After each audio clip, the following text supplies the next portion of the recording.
Un chapitre de la Bible. Livre de Ruth, chapitre 3. La nuit sur l'air. Noémie, sa belle-mère, lui dit « Ma fille, n'ai-je pas cherché pour toi un état qui te rende heureuse? Et maintenant n'est-il pas notre parent, ce Boaz, avec le domestique de qui tu as été? Le voici qui va de l'orge sur l'air cette nuit. Lave-toi donc, parfume-toi, mets ton manteau et descends sur l'air. Mais ne te fais pas connaître de cet homme, jusqu'à ce qu'il ait achevé de manger et de boire. Quand il se couchera, tu sauras le lieu où il se couche. Arrive, découvre ses pieds, couche-toi. Lui t'indiquera ce que tu auras à faire. Elle lui dit, je ferai tout ce que tu m'as dit. Elle descendit donc sur l'air et fit tout à fait comme le lui avait commandé sa belle-mère. Boaz mangea et but, et son cœur fut heureux, et il vint se coucher au bord du tas. Alors elle vint furtivement, découvrit ses pieds et se coucha. Puis au milieu de la nuit, l'homme eut un frisson.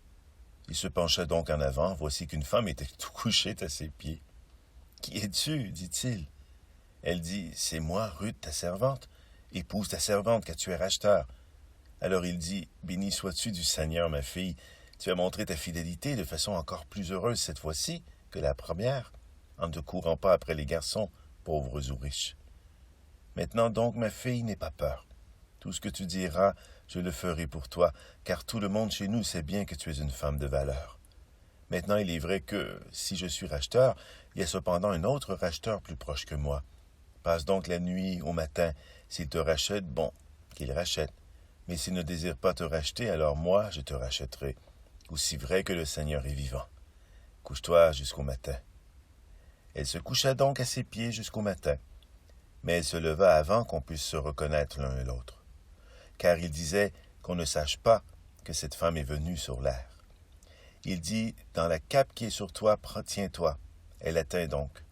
Alors il mesura 20 litres d'orge et l'en chargea. Puis il rentra en ville. Elle rentra alors chez sa belle-mère qui dit, « Qu'es-tu devenue, ma fille? » Elle lui raconta tout ce que cet homme avait fait pour elle, et elle dit, « Il m'a donné 120 litres d'orge, car m'a-t-il dit, tu ne rentreras pas démunie chez ta belle-mère. » Noémie dit, « Demeure, ma fille, jusqu'à ce que tu saches comment l'affaire aboutira, car cet homme n'aura de cesse qu'il n'ait conclu cette affaire aujourd'hui même. »